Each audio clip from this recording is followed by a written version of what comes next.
Avalanche में होता भी है। आपने इससे पहले तस्वीरें देखी होंगी। इसके बाद केदार नगरी में हलचल मच गई और लोगों को केदारनाथ की त्रासदी याद आ गई जो 2013 में घटा था। 2013 अप्रैल का महीना था जब ये त्रासदी आई थी सामने, और इस त्रासदी की चर्चा बड़े गमगीन माहौल में पूरा विश्व कर रहा था और वैसी ही तस्वीरें उभरी, लिहाजा डर लगना स्वाभाविक था। लेकिन ये जो एवलॉन्च था इसने आखिरी वक्त पर अपना रास्ता बदला, क्योंकि इसके आगे एक और पहाड़ी थी और उसके बाद आप मंदिर को देख पा रहे होंगे।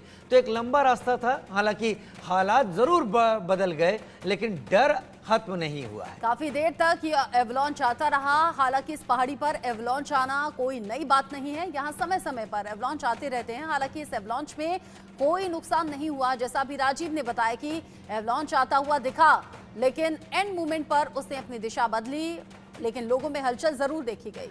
अनुराग शर्मा हमारे साथ इस वक्त हिमाचल से भी जुड़ रहे हैं। अनुराग, उत्तर प्रदेश से, पहाड़ों से, या अगर हम बात करें महाराष्ट्र में लोनावाला से, वो भी पहाड़ी इलाका है, वहां से भी तस्वीरें आ रही हैं। अभी मानसून की शुरुआत है और पिछला साल हमको पता है हिमाचल में कितनी ज्यादा त्रासदी जैसे हालात हो गए थे हिमाचल में जो कुछ मानसून के दौरान हुआ। इस बार क्या स्थिति है हिमाचल में और बारिश के क्या हालात हैं, तैयारियां क्या की गई हैं? अनुराग, ये जरूर बताएं। देखिए राजीव, बिल्कुल आप बिल्कुल सही कह रहे हैं। जिस तरह की पिछले साल की अगर हम बात करें, बड़ी तस्वीरें बिल्कुल बहुत भयावह थी, जिसकी वजह से पूरे हिमाचल के लोग जो थे वो बहुत डरे हुए थे।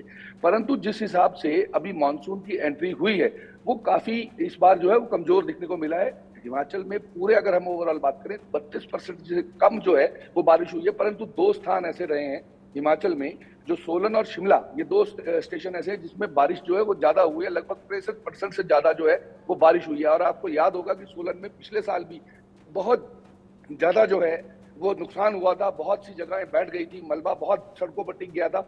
उसके सबसे बड़े कारण है कि प्रकृति के साथ जो इंसान का खिलवाड़ है वो हाथ नहीं आ रहा।